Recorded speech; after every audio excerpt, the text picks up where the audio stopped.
Assalamualaikum warahmatullahi wabarakatuh. Kaifa halukum ayyuhat talabah? Semoga antum dan antunna sehat semua. Tapi pada kesempatan kali ini kita lanjutkan materi kita. Kita masuk ke pertemuan yang ke-16, pelajaran tafsir.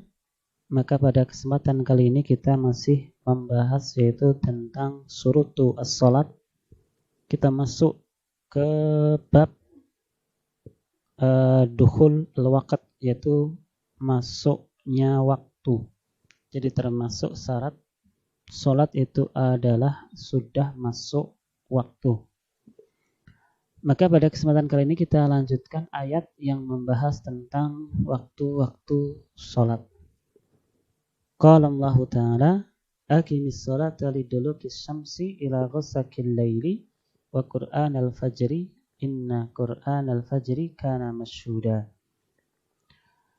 Qala Sa'di rahimahullahu ta'ala, berkata Imam Sa'di, semoga Allah merahmati beliau, hada al-amr, perintah ini adalah dari Allah subhanahu wa ta'ala li'ibadihi, untuk hamba-hambanya, bisalati, untuk mengerjakan salat, allati amara biha, yang mana Allah memerintahkan untuk mengerjakan salat tersebut, fi ayatin muta'addidatin, di dalam ayat yang banyak.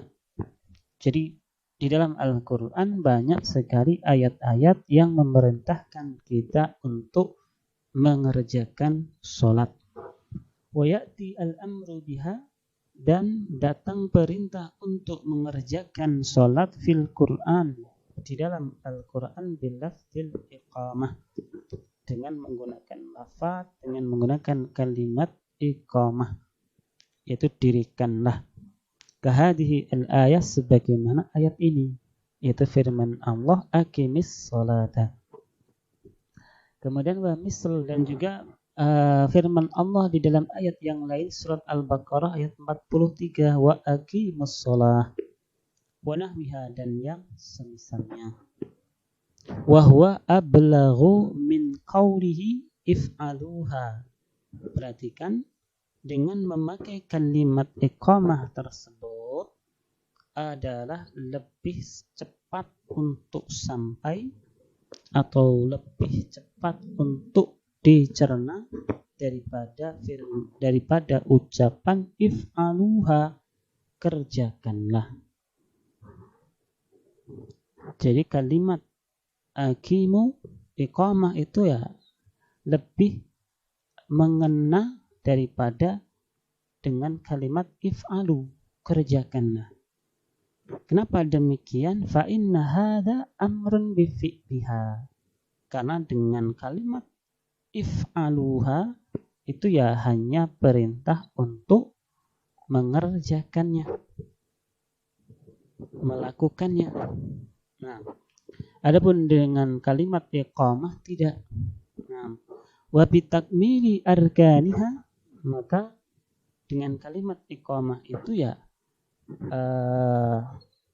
mengandung makna bahwasanya kita disuruh untuk mengerjakan sholat dengan menyempurnakan rukun-rukunnya, surutiha, syarat-syaratnya, mukammilatiha, penyempurnanya, zahiran wa batinan, baik itu secara zahir ataupun yang tidak zahir. Wa bija'aliha, dan menjadikannya, yaitu menjadikan sholat syariatan zahiratan, yaitu syariat yang nyata, syiar syariat agama yang nyata, qaimah, yang tegak, min a'zami sya'iriddin, termasuk dari syiar agama Islam yang paling besar, yang paling mulia. Kemudian perhatikan, wa fi hadhihi al-ayah, dan di ayat tersebut perhatikan, ziyadatun an baqiyatil ayah, adalah sebagai tambahan untuk ayat-ayat yang lain. Wahya al-amru biha, dan ayat tersebut adalah perintah untuk mengerjakan sholat li'auqatiha al-khamsah. Nah, itu salah ya. Li'auqatiha al-khamsah, untuk waktu yang 5, awis salasah atau yang 3. Fahadhi hiya al-faraid, maka inilah yang difardukan atau yang diwajibkan. Wa idhafatuha ila awqatiha, kemudian penyandaran salat kepada waktu-waktu salat, min babi idhafati syai', adalah termasuk dari bab menyandarkan sesuatu ila sababihi al-mujib, kepada sebab yang mewajibkan baginya. Kemudian fa liduluki as-syams, kalimat duluki as-syams ay zawaliha, yaitu ketika matahari tergelincir, wan difaiha minal masriqi nahwa al-maghrib, dan bergegasnya matahari dari timur berjalan ke arah barat. Maka apa? Fayadkhulu fi hadza, maka masuk ke dalam kategori ini salatul dhuhri, yaitu salat zuhur, wa huwa awalu ad-dulub. Ini awal, yaitu dulub. Was salatul asr, dan juga masuk ke dalamnya adalah salat asar, wa huwa akhiru ad-dulub, dan ini adalah akhir dari dulub tersebut, yaitu sesudah matahari tergelincir. Kemudian kalimat ila ghasaqil laili, yaitu sampai gelap, aidzalamah, yaitu gelap. Fadakhala fi dzalika salatul maghrib, maka masuk ke dalamnya adalah salat maghrib, wa huwa ibtida'ul ghis, yaitu awal dari permulaan gelap. Wa salatul isya'i al-akhirah, dan juga masuk ke dalamnya salat isya yang akhir. Wabiha, maka dengannya yatimu al-ghasaqu wadh-dhalamah, maka sempurnalah kegelapan tersebut. Wa Qur'an al-fajri, artinya adalah salatul fajr, yaitu salat subuh. Wasammaha, kemudian Allah menamakan Quran, jadi salat subuh itu dinamakan dengan Quran limasru'iyati italatil qira'ati fiha, karena disyariatkan untuk memperpanjang bacaan di dalam sholat subuh tersebut. Wa li fadli qiraatiha li kauniha masyhudatan, dan juga karena keutamaan membaca Al-Quran di sholat subuh tersebut, li kauniha, karena sholat subuh tersebut masyhudah, itu disaksikan. Yasaduha Allah, Allah menyaksikannya, wa tasaduha malaikatul lail wa malaikatul nahar, dan juga disaksikan oleh malaikat malam dan juga malaikat yang di siang hari.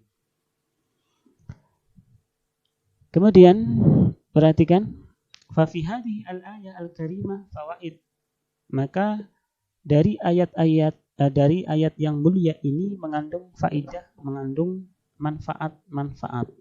Minha, salah satunya adalah dzakara al-awqati al-khamsah sorihan, Allah menyebutkan 5 waktu sorihan, dengan nyata, dengan terang. Walam yusarrih biha, dan Allah tidak menyebutkan dengan terang waktu 5 tersebut fil Quran, di dalam Al-Quran, fi ghairi hadhil ayah, di selain ayat ini. Dalam arti maknanya adalah, jadi Allah menyebutkan 5 waktu itu dengan jelas, itu adalah di dalam ayat ini. Wa atat dhahiratan, dan juga Allah menyebutkan dengan dhahir nyata fi qaulihi, di dalam firman-Nya, fasubhanallahi hina tumsuna wa hina tusbihun. Yang kedua, faedah yang bisa kita ambil adalah anna hadhil ma'murat kullaha faraid, bahwasanya perintah-perintah ini semuanya adalah hukumnya wajib fardu. Jadi salat 5 waktu itu hukumnya adalah wajib.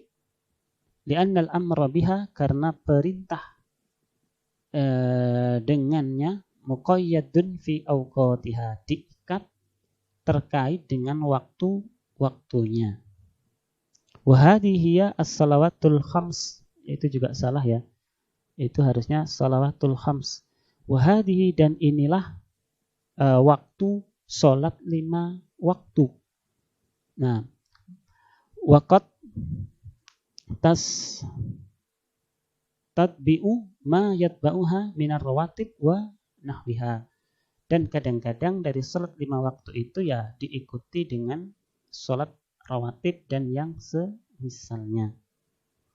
Jadi salat 5 waktu itu semuanya hukumnya adalah wajib dikerjakan sesuai dengan waktunya. Nah, dan juga sebagian salat 5 waktu tersebut diiringi dengan salat sunnah rawatib. Kemudian faedah yang selanjutnya, annal waqta syartun li sihhatis shalah, bahwasanya waktu itu adalah merupakan syarat sahnya salat, wa sababun li wujubiha, dan juga sebab wajibnya salat, wa yarji'u fi maqadiril awqati ila takdirin nabi, dan ukuran kadar waktu itu adalah kembali kepada ukuran waktu yang sudah ditentukan oleh Nabi Shallallahu Alaihi Wasallam. Jadi kapan waktu sholat duhur, waktunya dari sini sampai sini. Kapan sholat asar, waktunya dari jam berapa sampai jam berapa. Itu semuanya adalah sesuai dengan ukuran yang sudah ditetapkan oleh Rasulullah Shallallahu Alaihi Wasallam.